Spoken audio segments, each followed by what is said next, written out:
वो जितने अंधेरे लाएंगे मैं उतने उजाले लाऊंगा, वो जितनी रात बढ़ाएंगे मैं उतने सूरज उगाऊंगा। ठीक इन्हीं लाइनों की तरह ही आज भारत का सूरज दुनिया के नक्शे पर जगमगा रहा है।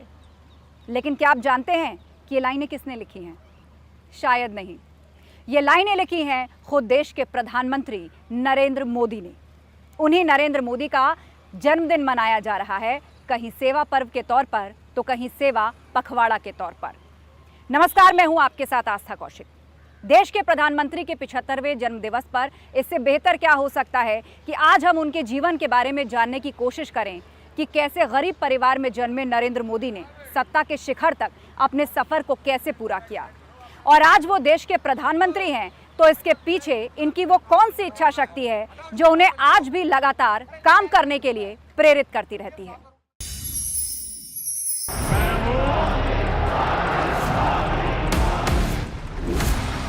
मैं नरेंद्र दामोदर दास मोदी 17 सितंबर 1950 को गुजरात में मेहसाणा जनपद के वडनगर में नरेंद्र दामोदर दास मोदी का जन्म हुआ। उनके पिता का नाम दामोदर दास मूलचंद मोदी और मां का नाम हीराबेन मोदी है। वे अपने माता पिता की 6 में से तीसरी संतान हैं। उनका पूरा परिवार एक छोटे से एक मंजिला घर में रहा करता था। अपने शुरुआती दिनों में नरेंद्र मोदी को चाय की दुकान पर काम करते हुए पढ़ाई करनी पड़ती थी। वे काम और पढ़ाई के बीच संतुलन बनाकर अपना जीवन जी रहे थे। स्कूल में वो शुरू से ही एक मेहनती बच्चे थे, जिसे मुद्दों पर बहस करना और किताबें पढ़ना पसंद था। नरेंद्र मोदी मेहसाणा रेलवे स्टेशन पर अपने पिता की चाय की दुकान को चलाने में मदद किया करते थे। कहा जाता है वो 1962 के भारत चीन युद्ध के दौरान सीमा पर जाने वाले सैनिकों को भोजन और चाय परोसते थे। प्रधानमंत्री मोदी बड़े होकर सेना में भर्ती होना चाहते थे। बचपन में वो जामनगर स्थित सैनिक स्कूल में पढ़ाई करना चाहते थे, लेकिन पैसों के अभाव के चलते ऐसा नहीं हो सका। इस बीच वो एनसीसी में शामिल हो गए।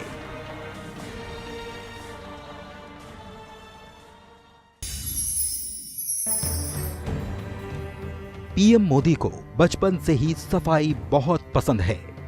उनके एक रिश्तेदार ने उन्हें एक बार कैनवास के जूते गिफ्ट किए थे, जिन्हें वो स्कूल से लाए बेकार पड़े चौक के टुकड़ों से सफेद करते थे। वो अपनी स्कूल ड्रेस को हमेशा साफ रखते। सोने से पहले ड्रेस को मोड़कर अपने तकिए के नीचे रख देते। फिर सुबह गर्म पानी से भरे धातु के गिलास का उपयोग करके ड्रेस को इस्त्री किया करते। बाद में नरेंद्र मोदी ने बताया कि उन्होंने हाफ कुर्ता इसीलिए पहना क्योंकि उसे प्रेस करना आसान था।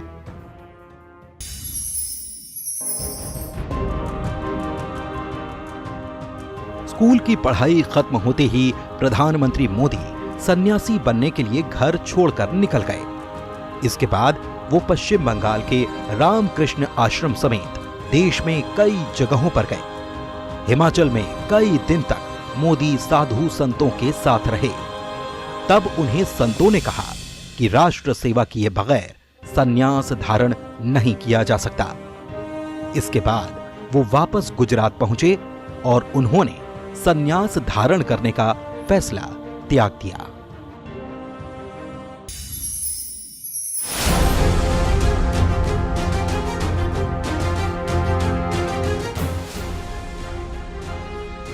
आठ साल की उम्र में ही मोदी राष्ट्रीय स्वयंसेवक संघ यानी कि आरएसएस से जुड़े थे। 1975 में जब आपातकाल की घोषणा हुई तो मोदी युवा अवस्था में थे। उस दौरान संघ के स्वयंसेवी के तौर पर उन्होंने इसका विरोध किया। उन्होंने पुलिस से बचने के लिए सरदार का रूप धारण कर लिया था। इसके जरिए 2.5 साल तक वो पुलिस को छकाते रहे। मोदी संघ के कार्यक्रमों में प्रबंधन की जिम्मेदारी निभाते थे। आरएसएस के नेताओं के ट्रेन और बस में रिजर्वेशन का जिम्मा भी उन्हीं के पास था। 1978 में वो संघ के पूर्ण प्रचारक बन गए।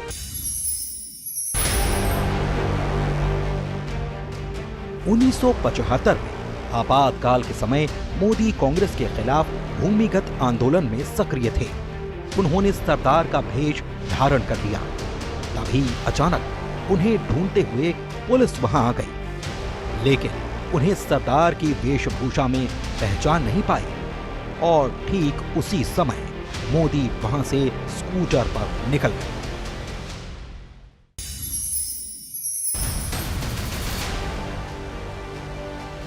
आपातकाल के दौरान मोदी ने युवाओं से अपील की कि वो सड़कों पर उतरें और लोकतंत्र को मरने न दें। ये वक्त था साल 1976 का।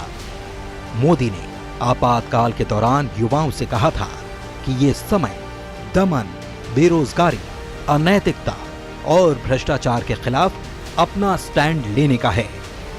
यही नहीं, नरेंद्र मोदी ने नवनिर्माण आंदोलन में हिस्सा भी लिया था।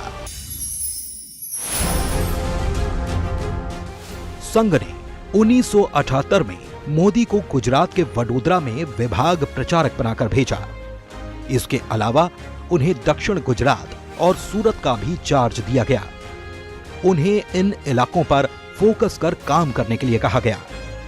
लगभग 9 साल के बाद 1987 में संघ से संगठन में मोदी की एंट्री हुई। उन्हें गुजरात यूनिट का सचिव बनाया गया। इसके बाद वो राजनीति की मुख्य धारा में आगे बढ़ते गए। नरेंद्र मोदी को एक अच्छा मैनेजर माना जाने लगा। नरेंद्र मोदी ने लाल कृष्ण आडवाणी की 1990 की सोमनाथ अयोध्या रथ यात्रा के आयोजन में अहम भूमिका अदा की। साल 1995 में पीएम मोदी को गुजरात से दिल्ली बुलाया गया। बीजेपी ने उन्हें राष्ट्रीय सचिव की जिम्मेदारी सौंपी और उत्तर भारत के राज्यों समेत हरियाणा का प्रभार दिया। रथ यात्रा के दौरान मोदी पहले ही रूट का पता कर लेते थे ताकि लाल कृष्ण आडवाणी को कोई परेशानी न हो।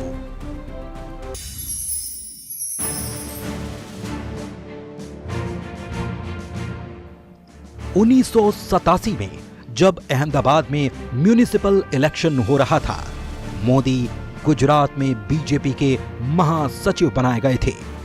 अमित शाह तब अहमदाबाद सिटी के सचिव थे। कहा जाता है इसी दौरान मोदी शाह की पहली बार मुलाकात हुई। वो हर गली नुक्कड़ पर जाकर देखते थे कि सब भाजपा कैंडिडेट्स के पोस्टर दिखाई दे रहे हैं या नहीं। अमित शाह स्कूटर चलाते और मोदी उनके पीछे बैठते।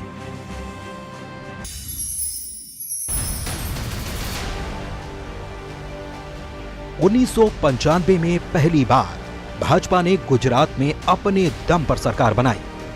तब गुजरात के ग्रामीण इलाकों में कांग्रेस काफी मजबूत हुआ करती थी। उस दौरान नरेंद्र मोदी और अमित शाह की जोड़ी ने गांव-गांव जाकर बीजेपी को मजबूत बनाया। दोनों ने 8000 से ज्यादा गांवों में दूसरे नंबर के कद्दावर नेताओं को पार्टी से जोड़ा। मोदी और शाह की जोड़ी ने गुजरात में कांग्रेस को हर तरफ से कमजोर किया।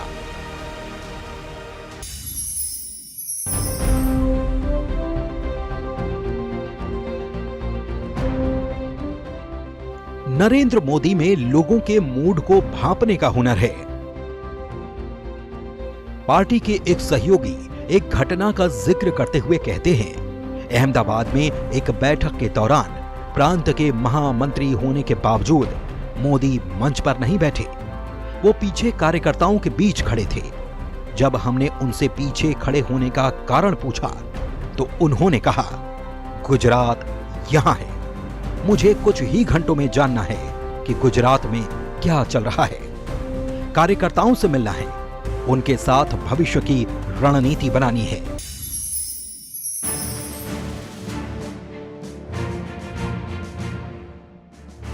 जब किसी भी राजनीतिक दल की पहली प्राथमिकता चुनाव जीतने की रहती, तब मोदी का जोर चुनावी जीत से बढ़कर पार्टी की विचारधारा को लेकर होता।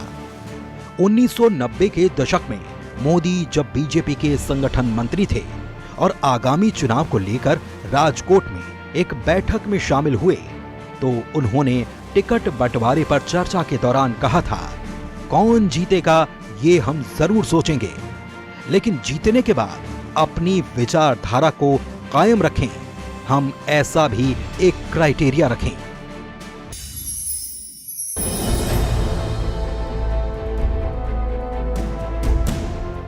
बहुत कम लोगों को पता है कि मोदी ने 90 के दशक में कई देशों की यात्रा की थी, जिनकी तस्वीरें अब भी सोशल मीडिया पर समय समय पर आती रहती हैं। मोदी साल 1990 में पहली अमेरिका यात्रा पर गए थे, जहां उन्होंने व्हाइट हाउस के बाहर दोस्त के साथ तस्वीर क्लिक करवाई थी। मोदी अमेरिका में बतौर यूनियन कैंपेनर गए थे।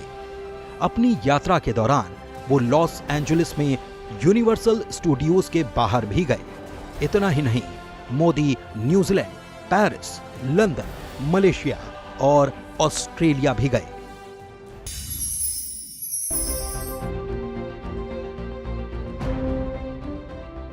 मोदी हमेशा से ही परिवारवाद के खिलाफ रहे। राजनीति में गुजरात का सीएम बनने के बाद उन्होंने अपने भाइयों या परिवार को सरकार में कोई ओहदा नहीं दिया और ना ही कोई फायदा पहुंचाया।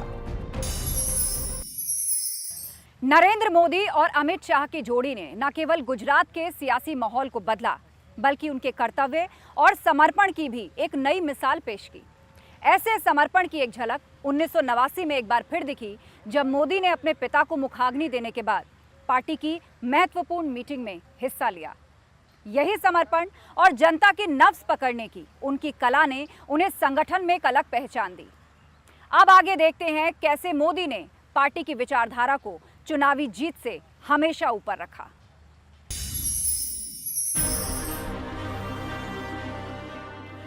मोदी अपने कर्तव्य और काम के प्रति कितने समर्पित हैं, इसका उदाहरण साल 1989 में पूरी भाजपा को देखने को मिला, जब वे अपने पिता के निधन के दिन मुखाग्नि देने के बाद गुजरात भाजपा की मीटिंग ज्वाइन करने पहुंच गए। उन्हें मीटिंग में देखकर पदाधिकारी चौंक गए और सवाल किया तो उन्होंने जवाब दिया, मीटिंग बहुत जरूरी थी, इसमें भविष्य के फैसले लिए जाने थे, इसीलिए आ गया।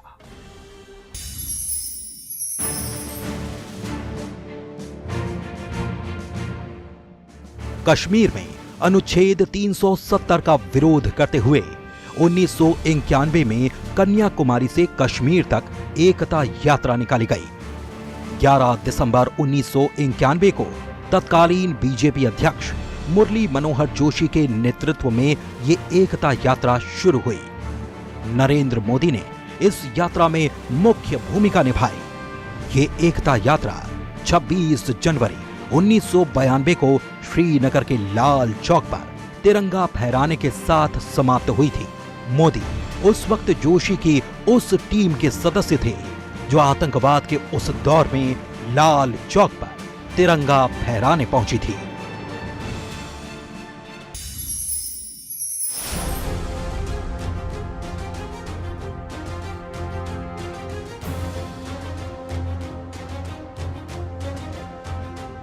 उन्नीस में उन्हें संगठन में महासचिव बनाया गया। इस पद पर वो अक्टूबर 2001 तक रहे। उस वक्त गुजरात के तत्कालीन मुख्यमंत्री केशुभाई पटेल की सेहत खराब होने लगी। तब अटल बिहारी प्रधानमंत्री थे। उन्होंने मोदी को फोन कर चाय पर बुलाया, जहां मोदी से कहा, तुम्हें गुजरात वापस जाना चाहिए। इसके बाद ही मोदी को गुजरात का मुख्यमंत्री बना दिया गया।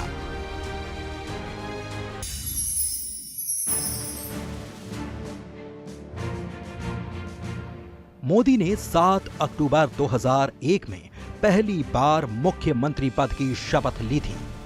सीएम पद पर बने रहने के लिए उनका विधानसभा का सदस्य होना जरूरी था। ऐसे में फरवरी 2002 में वो राजकोट विधानसभा सीट से चुनावी मैदान में उतरे। उन्होंने 14,000 से अधिक वोटों से जीत हासिल की और 25 फरवरी 2002 को उन्होंने पहली बार विधायक के तौर पर विधानसभा में शपथ ली थी।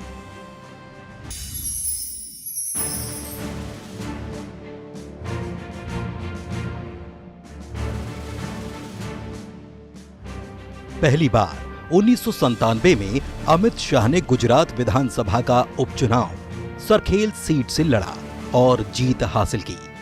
साल 2002 में जब गुजरात में नरेंद्र मोदी मुख्यमंत्री बने तो उन्होंने अमित शाह को अपनी कैबिनेट में शामिल कर लिया।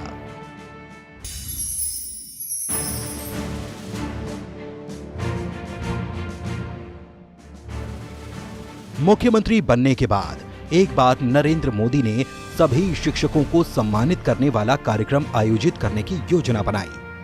उन्होंने अपनी मां को भी सबसे बड़े शिक्षक के रूप में आमंत्रित करना चाहा, लेकिन मां हीराबेन ने विनम्रता से ये कहकर मना कर दिया कि मैं एक साधारण व्यक्ति हूं।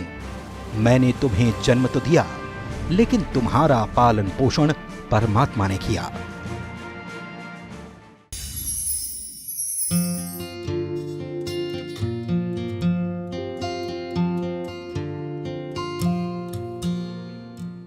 मोदी अपनी मां हीराबेन के काफी करीब थे।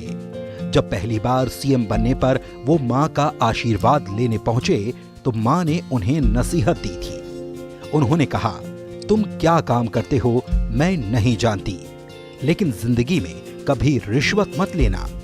मोदी लगातार 4 बार 2001, 2002, 2007 और 2012 में गुजरात के मुख्यमंत्री रहे।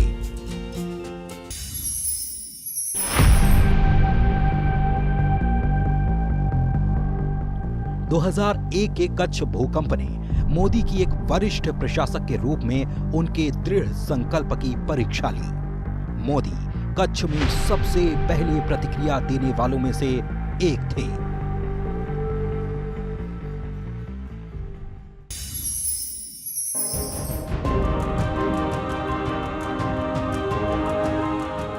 नरेंद्र मोदी ने सीएम रहते हुए गुजरात गौरव यात्रा शुरू की, जिसका उद्देश्य गुजरात की उपलब्धियों, विकास परियोजनाओं, सामाजिक सुधारों और आर्थिक प्रगति को जनता के बीच पहुंचाना था, जो मोदी के नेतृत्व में संभव हुई थी। इस यात्रा के दौरान मोदी ने गुजरात के विभिन्न जिलों का दौरा किया, लोगों से संवाद किया और उन्हें राज्य सरकार की विकास योजनाओं की बारीकी से जानकारी दी।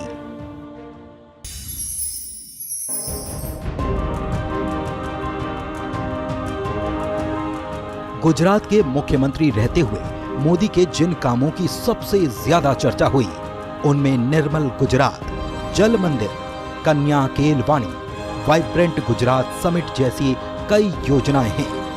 इनकी तर्ज पर ही बाद में मोदी के प्रधानमंत्री बनने पर स्वच्छ भारत मिशन, अमृत सरोवर पहल, बेटी बचाओ बेटी पढ़ाओ और मेक इन इंडिया जैसी योजनाओं की शुरुआत हुई।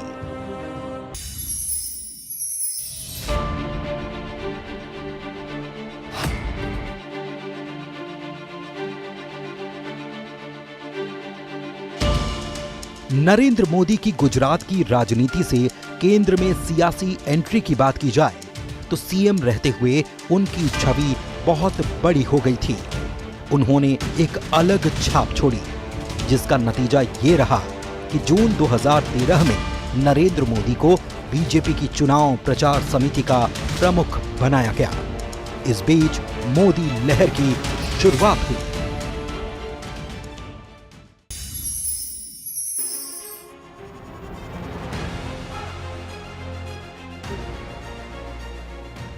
आज यहाँ आने के बाद लगता है न मुझे किसी ने भेजा है, न मैं यहाँ आया हूँ, मुझे तो माँ गंगा ने बुलाया है। साल 2014 में जब नरेंद्र मोदी ने गुजरात के सीएम की गद्दी को छोड़कर देश के प्रधानमंत्री की कुर्सी की तरफ दांव लगाया तो वाराणसी को लोकसभा चुनाव के लिए चुना। उस समय उन्होंने काशी में नामांकन के बाद मीडिया के सामने कहा था, ना मैं यहां आया हूं, ना मुझे किसी ने भेजा है, मुझे तो मां गंगा ने बुलाया है। इसके बाद यही चुनावी नारा उनकी पहचान भी बन गया।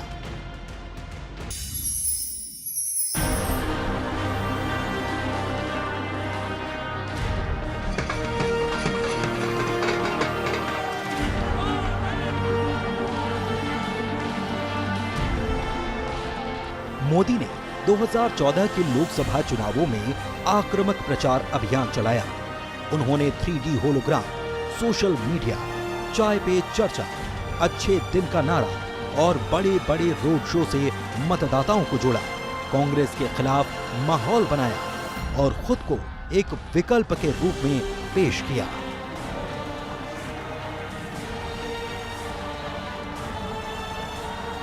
सबका साथ, सबका विकास के वादे के साथ मोदी ने गुजरात शासन को एक विकास मॉडल के रूप में पेश किया।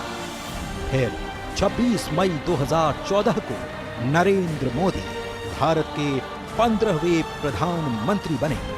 मैं नरेंद्र दामोदर दास मोदी ईश्वर की शपथ लेता हूं कि मैं विधि द्वारा स्थापित भारत के संविधान के प्रति सच्ची श्रद्धा और निष्ठा रखूंगा।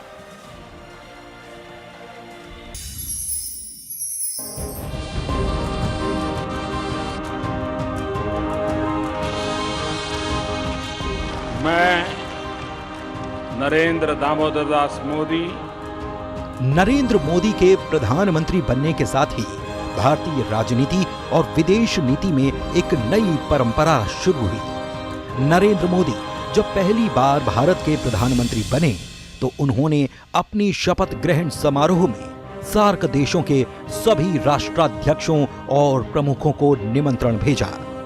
ये भारत के इतिहास में पहली बार हुआ था।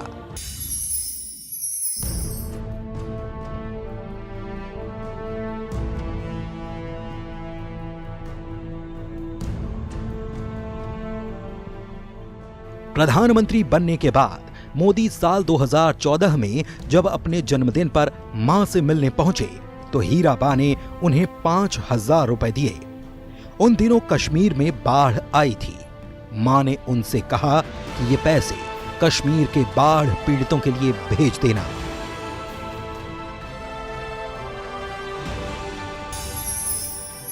भारत को दुनिया की आंखों ने एक नए नजरिए से भी देखा, जिसे प्रधानमंत्री मोदी ने अपने ऐतिहासिक फैसलों और कदमों से संभव किया।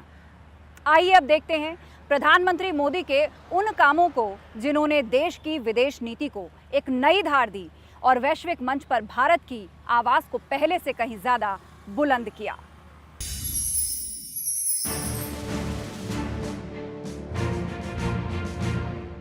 प्रधानमंत्री पद संभालने के बाद नरेंद्र मोदी 25 दिसंबर 2014 को अचानक पाकिस्तान पहुंचे।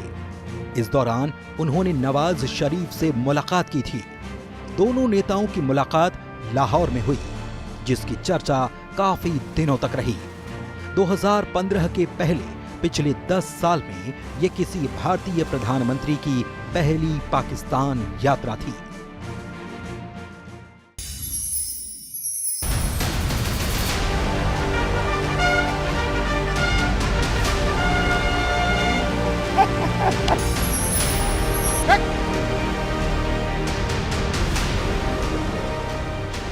प्रधानमंत्री मोदी ने पहली बार 2017 में इजराइल की ऐतिहासिक यात्रा की। ये पहला मौका था जब कोई भारतीय प्रधानमंत्री इजराइल गया। मोदी पहले भारतीय पीएम बने जिन्होंने 2018 में फिलिस्तीन की अलग यात्रा की। साल 2019 में सऊदी अरब में अंतर्राष्ट्रीय निवेश सम्मेलन में हिस्सा लेने वाले वे पहले पीएम बने।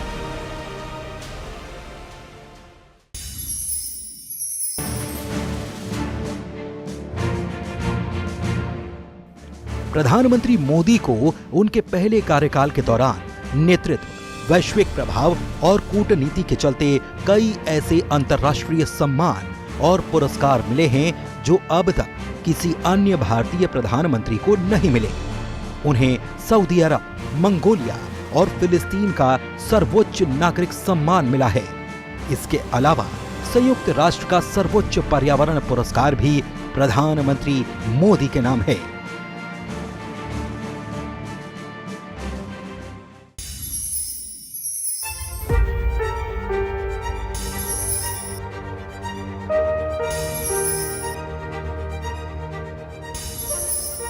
प्रधानमंत्री बनने के बाद साल 2014 में मोदी संयुक्त राष्ट्र महासभा के पहले अमेरिका दौरे पर गए, जहां मेडिसन स्क्वायर गार्डन में भारतीय अमेरिकी समुदाय के लिए एक विशेष कार्यक्रम आयोजित किया गया।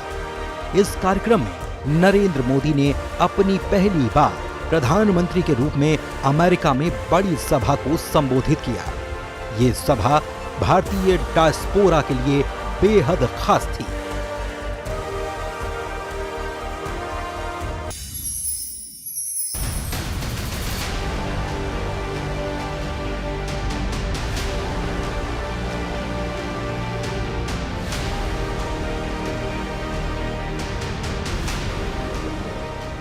नरेंद्र मोदी ने प्रधानमंत्री बनने के बाद पहली बार सितंबर 2014 में न्यूयॉर्क में संयुक्त राष्ट्र महासभा को संबोधित किया था।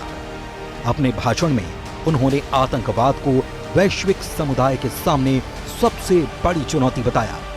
उन्होंने स्पष्ट कहा कि आतंकवाद सिर्फ एक देश या क्षेत्र की समस्या नहीं, बल्कि पूरी मानवता का दुश्मन है।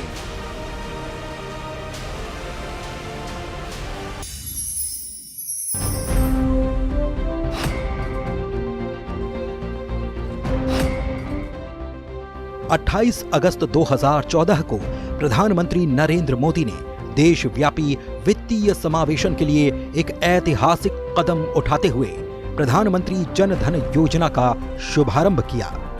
इस योजना का उद्देश्य भारत के हर नागरिक, विशेषकर आर्थिक रूप से कमजोर वर्ग को बैंकिंग सुविधाओं से जोड़ना है। मोदी ने कहा, ये योजना गरीबों को मुख्य धारा में लाने का प्रयास है, जिससे वो सरकारी योजनाओं का लाभ सीधे अपने बैंक खातों में प्राप्त कर सकें।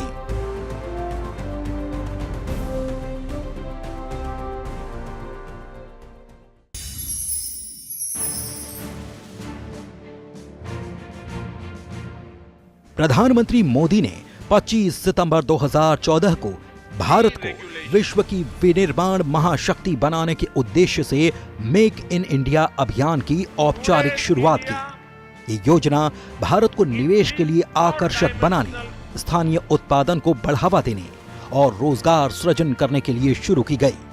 इसके तहत सरकार ने 25 प्रमुख क्षेत्रों को चिन्हित किया, जिसमें निवेश को प्रोत्साहित किया गया।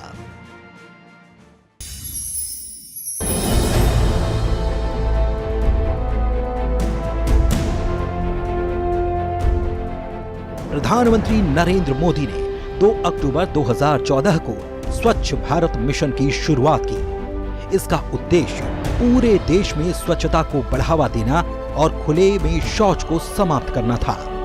इस मिशन के तहत लाखों शौचालय बनाए गए और कचरा प्रबंधन में सुधार हुआ। पीएम मोदी ने खुद झाड़ू लगाकर स्वच्छता को जन आंदोलन बनाने में महत्वपूर्ण भूमिका निभाई।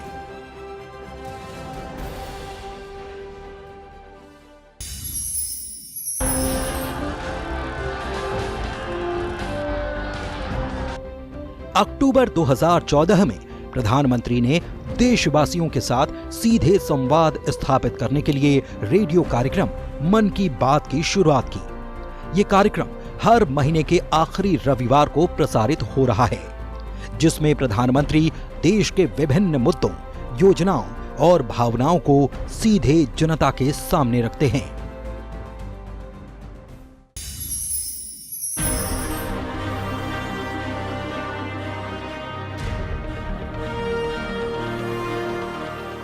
एक जुलाई 2015 को प्रधानमंत्री नरेंद्र मोदी ने भारत सरकार के डिजिटल सशक्तिकरण के सबसे बड़े प्रयासों में से एक डिजिटल इंडिया प्रोग्राम की औपचारिक शुरुआत की।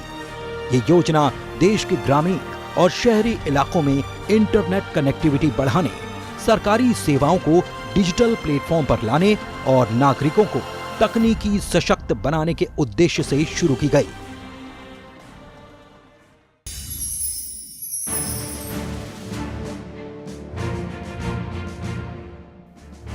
स्टार्टअप इंडिया अभियान की शुरुआत प्रधानमंत्री नरेंद्र मोदी ने 16 जनवरी 2016 को की थी। इस योजना का मुख्य मकसद भारत में स्टार्टअप और उद्यमिता को बढ़ावा देना था।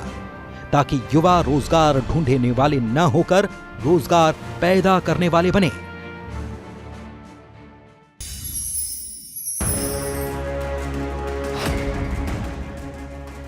जनवरी 2016 में पठानकोट वायुसेना अड्डे पर आतंकी हमला हुआ।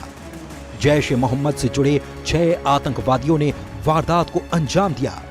लगभग 65 घंटे चले ऑपरेशन में देश के 7 वीर सपूत शहीद हुए और सेना ने सभी आतंकवादियों को मार गिराया। हमले के बाद प्रधानमंत्री मोदी ने अपने बयान में साफ संदेश दिया कि देश इन शहीदों के बलिदान को कभी नहीं भूलेगा। हम अपने दुश्मनों को माकूल जवाब देना जानते हैं।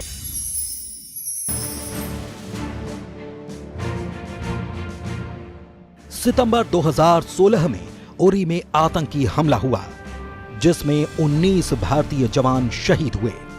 इस घटना के बाद प्रधानमंत्री ने सेना को फ्री हैंड दिया और 11 दिन के बाद सेना ने एलओसी पार कर सर्जिकल स्ट्राइक की।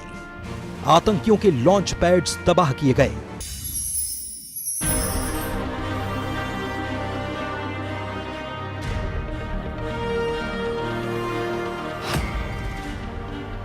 आठ नवंबर 2016 को प्रधानमंत्री नरेंद्र मोदी ने रात 8 बजे राष्ट्र के नाम संबोधन में नोटबंदी की घोषणा की। उन्होंने कहा, भारत में चल रहे 500 और 1000 रुपए के नोट अगली सुबह से गैर कानूनी हो जाएंगे। ये नोट बंद किए जा रहे हैं। जनता से कहा गया कि वो नए 2000 और 500 रुपए के नोट बैंक और डाक घरों से बदलवा सकते हैं। –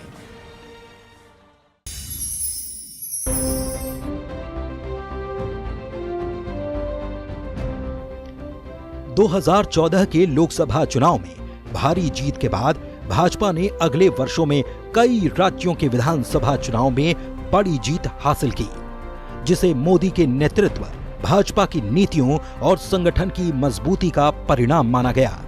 मोदी के गृह राज्य गुजरात में साल 2017 में भाजपा ने 7वीं बार लगातार जीत हासिल की। यूपी में 27 साल के बाद बीजेपी की सरकार बनवाई। 2018 में मध्य प्रदेश में भाजपा को फिर से सत्ता हासिल हुई, जिसके लिए मोदी के प्रभाव को कारण माना गया। हरियाणा में 2014 में पहली बार भाजपा सत्ता में आई। फिर 2019 में सरकार रिपीट हुई। नरेंद्र मोदी के प्रधानमंत्री बनने के बाद सिर्फ देश नहीं बल्कि दुनिया के मंचों पर भी एक नई पहचान के साथ भारत उभरा। उनकी विदेश यात्राओं, वैश्विक कार्यक्रमों और कूटनीतिक फैसलों ने भारत की छवि को एक नया रूप दिया। पीएम मोदी से जुड़ी कहानियों के अपने अगले हिस्से में हम जानेंगे कैसे मोदी ने अंतर्राष्ट्रीय मंचों पर भारत की बात मजबूती से रखी और खुद को एक वैश्विक नेता के तौर पर स्थापित किया।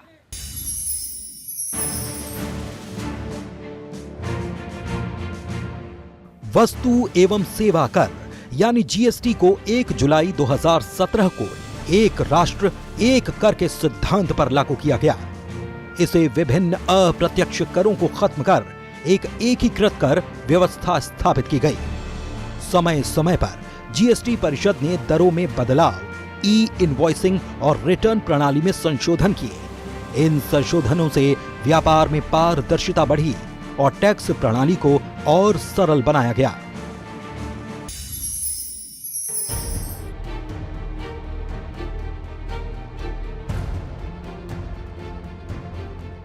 आयुष्मान भारत योजना साल 2018 में शुरू की गई, जिसका उद्देश्य गरीब और कमजोर वर्गों को निशुल्क स्वास्थ्य बीमा प्रदान करना है। ये योजना हर परिवार को 5 लाख तक का वार्षिक स्वास्थ्य कवर देती है, जिससे करोड़ों लोग लाभान्वित हो रहे हैं। प्रधानमंत्री नरेंद्र मोदी ने इसे दुनिया की सबसे बड़ी स्वास्थ्य योजना बताते हुए इसे जन कल्याण का मॉडल कहा।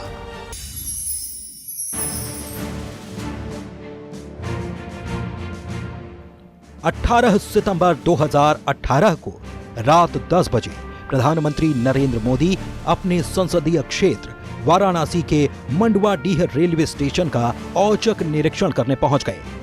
उन्होंने यात्रियों की सुविधाओं का जायजा लिया।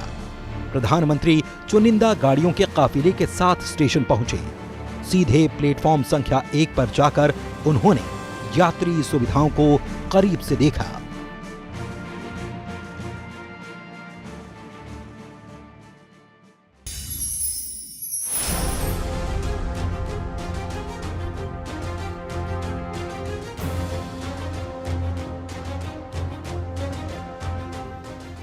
दो 2019 की चुनावी जीत के बाद मोदी का ध्यान के लिए केदारनाथ जाना एक पावरफुल संदेश था। इसने राजनीतिक हलचल के बीच आध्यात्मिक कायाकल्प की उनकी आवश्यकता को प्रदर्शित किया।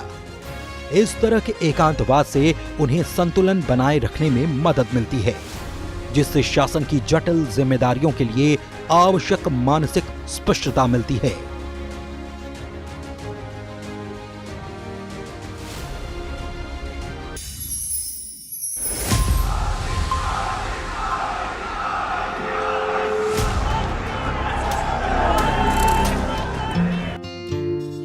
मां को याद करते हुए प्रधानमंत्री कहते हैं, एक समय था जब मां बहुत नियम से चातुर्मास किया करती थी।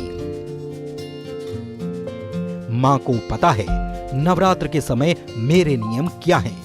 पहले तो नहीं कहती थी, लेकिन फिर कहने लगी, इतने साल तो कर लिया, अब नवरात्र के समय जो कठिन व्रत तपस्या करते हो उसे थोड़ा आसान कर लो।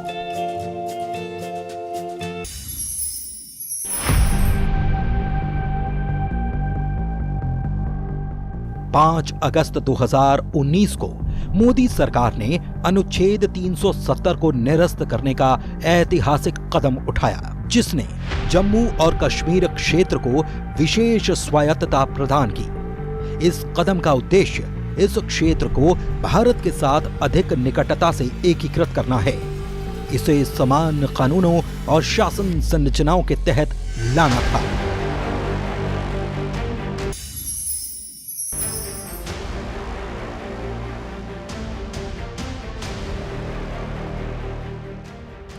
पीएम मोदी भारत में धर्म युग के नायक। देश को एकजुट करने में प्रधानमंत्री नरेंद्र मोदी ने जो सफलता हासिल की है, वो कोई दूसरा प्रधानमंत्री नहीं कर सका। चाहे सभ्यता और संस्कृति में उत्तर और दक्षिण की खाई को बांटने की काशी तमिल संगमम की वाराणसी में स्थापना हो, जिसका मकसद उत्तर और दक्षिण के लोगों के बीच संबंध को मजबूत करना रहा। तालिबान के आने के बाद अफगानिस्तान से सिखों और गुरु ग्रंथ साहिब के 3 स्वरूपों की सम्मानजनक वापसी को भी इसमें याद किया जाएगा।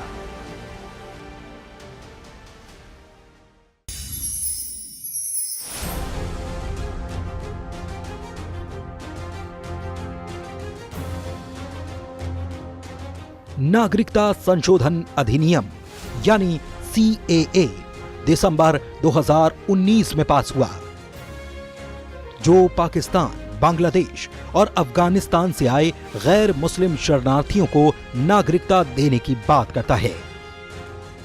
NRC को अवैध प्रवासियों की पहचान के लिए लागू करने की बात कही गई, जिसे पहले असम में लागू किया गया था।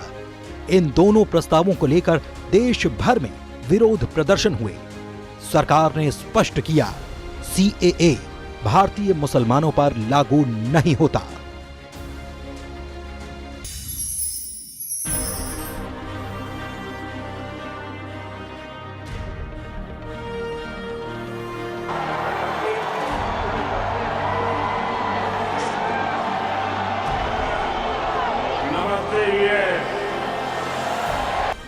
भारत ने अंतर्राष्ट्रीय नीति में बदलाव करते हुए अमेरिका, जापान और ऑस्ट्रेलिया के साथ मिलकर क्वाड गठबंधन को मजबूत किया। हिंद प्रशांत क्षेत्र में भारत की रणनीतिक भूमिका और प्रभाव बढ़ा। भारत ने चीन की बढ़ती सक्रियता को संतुलित करने के लिए समुद्री सुरक्षा और साझेदारी पर जोर दिया। ये बदलाव भारत की विदेश नीति को पश्चिमी और एशियाई देशों के साथ संतुलन की ओर ले गया।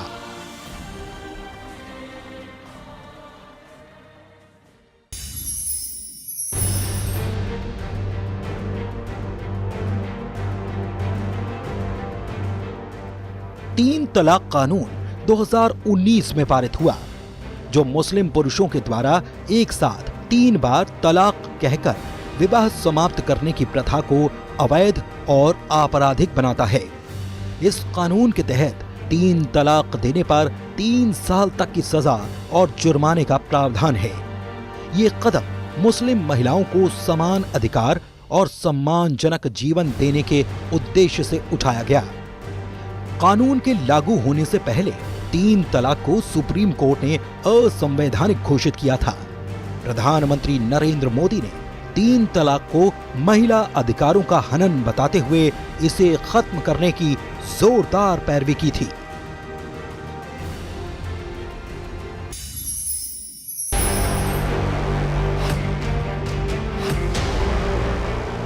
ईडब्ल्यूएस आरक्षण 2019 में लागू हुआ, जिसके तहत सामान्य वर्ग के आर्थिक रूप से कमजोर लोगों को 10% आरक्षण देने का प्रावधान किया गया।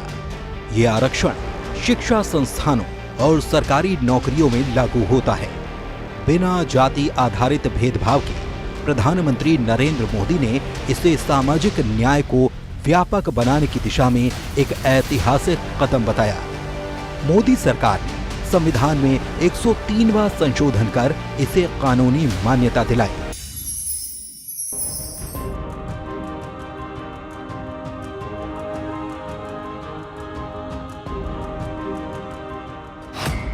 चौदह फरवरी 2019 को पुलवामा हमले के बाद प्रधानमंत्री नरेंद्र मोदी ने जनता को संबोधित करते हुए कहा था कि मैं भी वही आग महसूस कर रहा हूं जो आप लोगों के अंदर भड़क रही है। पीएम मोदी ने कहा कि आप सभी के आंसुओं का बदला जरूर लिया जाएगा। पुलवामा हमले के ठीक 12 दिन बाद यानी कि 25-26 फरवरी की देर रात भारतीय वायुसेना ने पाकिस्तान के बालाकोट में एयर स्ट्राइक को अंजाम दिया और पूरी प्लानिंग के साथ पाकिस्तान में बसे कैंपों को नेस्तो नाबूद कर दिया। –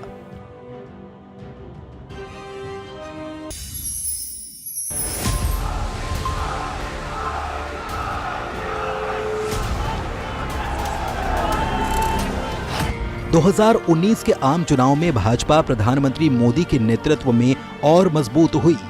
इस बार लोकसभा चुनाव में बीजेपी को अकेले 303 सीटें मिली और गठबंधन में ये आंकड़ा 352 पहुंच गया। 2019 के लोकसभा चुनाव में नरेंद्र मोदी ने चुनावी मंचों से कई बड़ी बातों को कहा, जिसमें मैं चौकीदार और बालाकोट एयर स्ट्राइक का जिक्र था।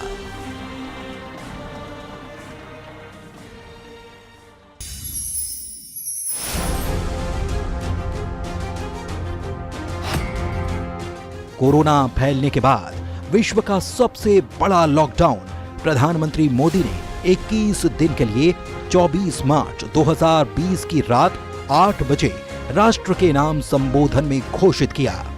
उन्होंने कहा, जान है तो जहान है। इस लॉकडाउन का उद्देश्य वायरस के फैलाव को रोकना और हेल्थ सिस्टम को तैयार करना था।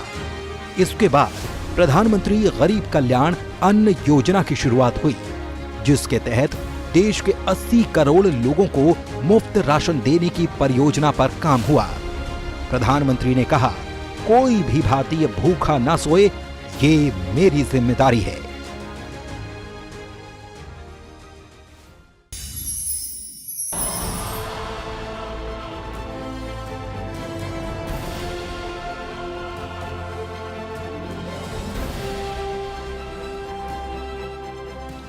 पाँच अगस्त 2020 को श्री राम जन्मभूमि तीर्थ क्षेत्र ट्रस्ट ने राम मंदिर के भूमि पूजन का कार्यक्रम आयोजित किया। इसमें प्रधानमंत्री नरेंद्र मोदी ने विधिवत पूजा करके राम मंदिर की आधारशिला रखी। इसके बाद उन्होंने कहा, आज पूरा भारत राममय है। सदियों की प्रतीक्षा समाप्त हुई। करोड़ों लोगों का संकल्प आज साकार हो रहा है। एक ओर जहां प्रधानमंत्री मोदी ने देश का महामारी से उबरने में नेतृत्व किया, तो वहीं दूसरी ओर वो राष्ट्र निर्माण के बाकी पहलुओं में भी सक्रिय रहे। फिर चाहे वो महिला सशक्तिकरण हो, वैश्विक मंचों पर भारत की प्रभावशाली मौजूदगी हो, या फिर वन्य जीव संरक्षण। इतना ही नहीं, अपनी मां के देहांत के बाद भी प्रधानमंत्री मोदी कर्तव्य पथ पर डटे रहे। आगे की कहानी उनके जीवन के बदलते पड़ावों और परिणामों से जुड़ी है।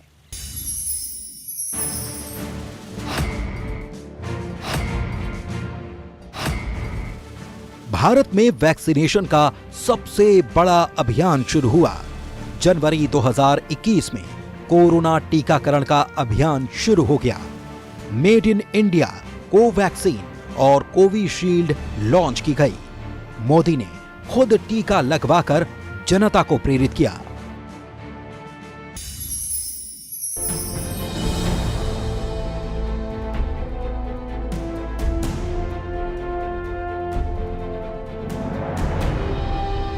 साल 2022 में 17 सितंबर को अपने जन्मदिन पर प्रधानमंत्री ने मध्य प्रदेश के कुनो नेशनल पार्क में नामीबिया से लाए गए 8 चीतों को छोड़ा।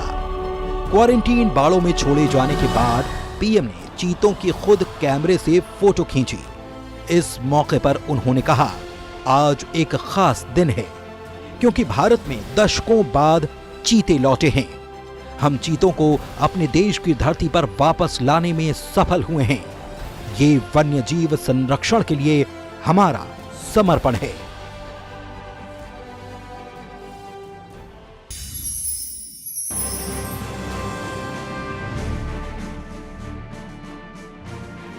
नारी शक्ति वंदन अधिनियम 2023 के तहत लोकसभा और राज्य विधानसभाओं में महिलाओं को 33% आरक्षण देने का प्रावधान किया गया है। यह अधिनियम भारत की राजनीति में महिला भागीदारी बढ़ाने की दिशा में एक ऐतिहासिक कदम माना गया। प्रधानमंत्री नरेंद्र मोदी ने इसे नारी के सम्मान, सशक्तिकरण और समान भागीदारी का प्रतीक बताया।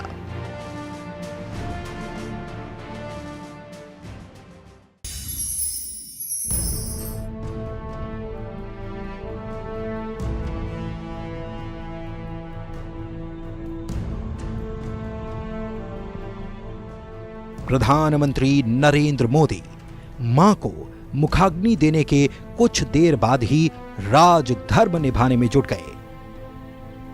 उन्होंने पश्चिम बंगाल में 7,800 करोड़ रुपए की विकास परियोजनाओं का उद्घाटन और लोकार्पण किया।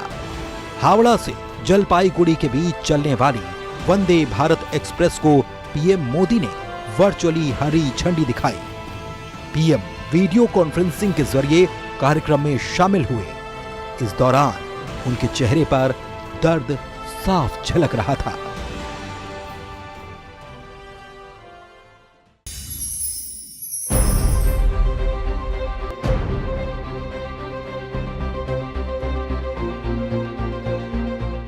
सितंबर 2023 में प्रधानमंत्री नरेंद्र मोदी के नेतृत्व में भारत ने 2023 में पहली बार G20 समूह की अध्यक्षता संभाली और एक प्रभावशाली वैश्विक मंच की मेजबानी की। यह आयोजन वैश्विक राजनीति, अर्थव्यवस्था और सतत विकास के नए एजेंडे के लिए महत्वपूर्ण साबित हुआ।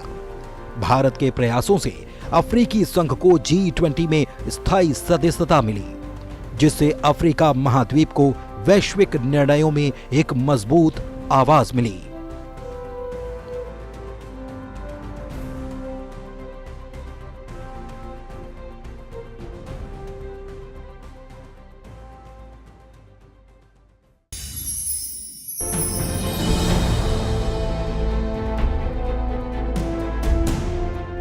प्रधानमंत्री मोदी मई 2023 को पापुआ न्यू गिनी के दौरे पर गए।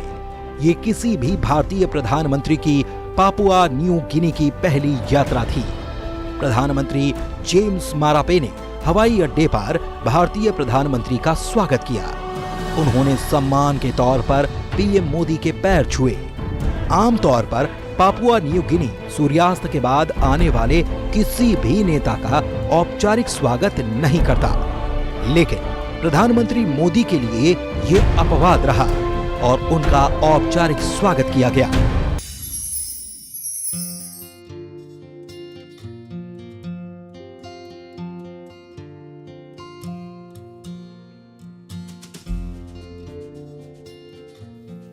22 जनवरी 2024 को प्रधानमंत्री मोदी ने यजमान बनकर रामलला की प्राण प्रतिष्ठा की, दंडवत होकर प्रभु को प्रणाम किया।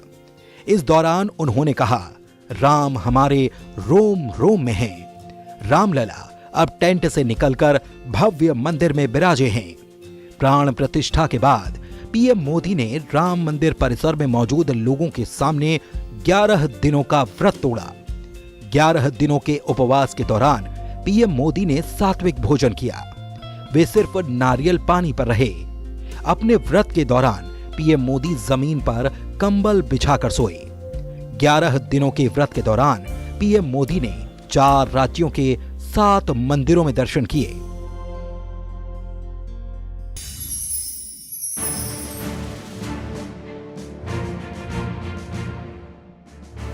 दो 2024 के संसदीय चुनावों में एक और निर्णायक जीत के बाद नरेंद्र मोदी 9 जून 2024 को तीसरी बार भारत के प्रधानमंत्री बने।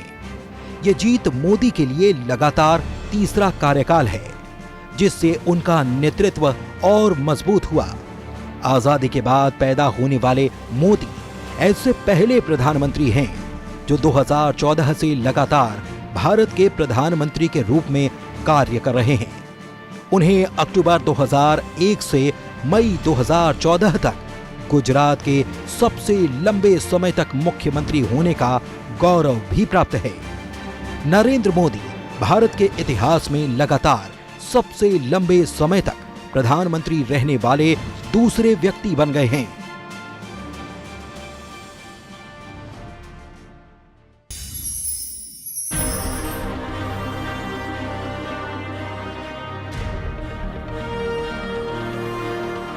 प्रधानमंत्री मोदी के नाम कई रिकॉर्ड दर्ज हैं। इन्हीं में से एक है 17 देशों की संसद को संबोधित करना।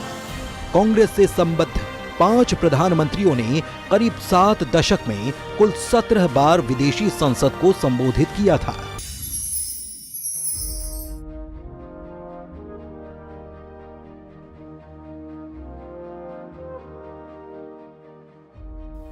पीएम मोदी की छात्र संवाद पहल परीक्षा पे चर्चा को Guinness book of world record में दर्ज किया गया। यह सम्मान 1 महीने में सबसे ज्यादा नागरिक पंजीकरण वाले मंच के रूप में मिला। साल 2024 में आयोजित परीक्षा पे चर्चा कार्यक्रम में 3.53 करोड़ लोगों ने पंजीकरण कराया, जो अब तक का एक नया विश्व रिकॉर्ड है। अब तक मोदी सरकार की 4 प्रमुख पहलों को Guinness book of world record में मान्यता मिली है, जिसमें परीक्षा पे चर्चा, एलपीजी के लिए डायरेक्ट बेनिफिट ट्रांसफर, अंतर्राष्ट्रीय योग दिवस और पीएम जन धन योजना शामिल हैं।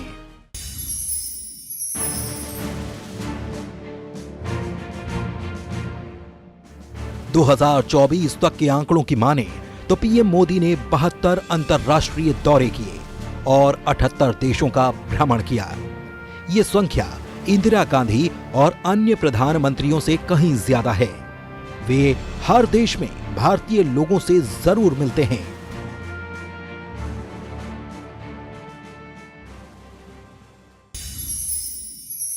इस हमले की साजिश रचने वालों को उनकी कल्पना से भी बड़ी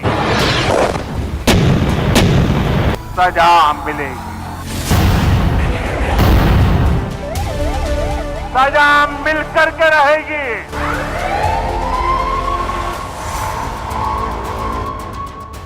जम्मू कश्मीर के पहलगाम में आतंकी हमले के बाद प्रधानमंत्री विदेश दौरे के बीच में ही वापस भारत लौटे। उन्होंने तुरंत स्थिति का जायजा लिया और देश की सुरक्षा एजेंसियों के साथ बैठक की। इसके बाद उन्होंने एक सभा को संबोधित करते हुए कहा कि मैं बहुत स्पष्ट कहूंगा कि जिन्होंने ये हमला किया है, उन आतंकियों और इसकी साजिश रचने वालों को उनकी कल्पना से भी बड़ी सजा मिलेगी।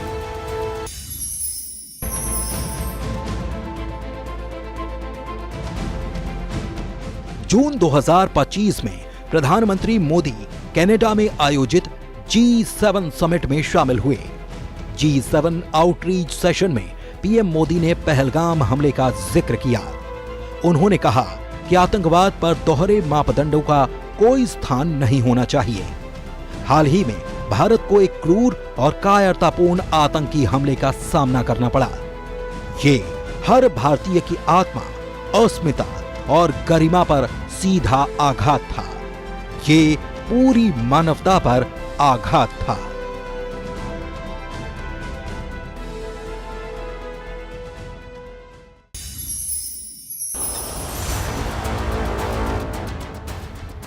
पीएम मोदी ने 51वें G7 सम्मेलन की बैठक से अलग हटकर भी वैश्विक नेताओं के साथ बैठकें की। इस दौरान नेताओं के साथ पीएम मोदी को मजबूत बॉन्डिंग भी इन बैठकों के दौरान देखने को मिली। प्रधानमंत्री नरेंद्र मोदी ने कनाडा में 10 घंटे के भीतर एक के बाद एक 12 द्विपक्षीय बैठकें की। पीएम मोदी ने भारत कनाडा संबंधों को महत्वपूर्ण बताया। इस दौरान उन्होंने जर्मन चांसलर के साथ आतंकवाद पर बात की।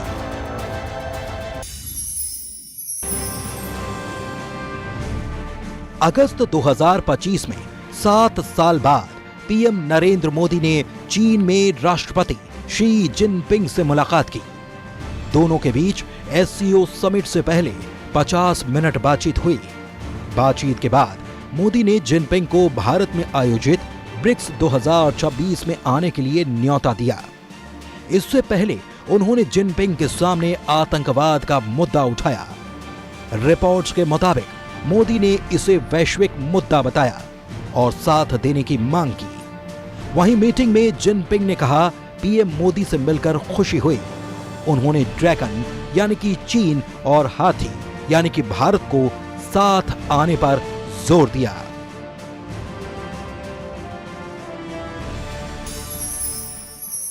पिछहत्तर कहानियां, 75 प्रेरणाएं और एक महान व्यक्तित्व का खुला जीवन। आज हमने जाना कि कैसे एक साधारण व्यक्ति अपनी मेहनत, लगन और ईमानदारी से देश की सेवा में एक मिसाल बन गया। प्रधानमंत्री मोदी की ये कहानियां हमें न केवल उनकी ऊर्जा से, उनकी यात्रा से परिचित कराती हैं, बल्कि हम एक बेहतर इंसान और एक देशभक्त बनने की प्रेरणा भी देती हैं।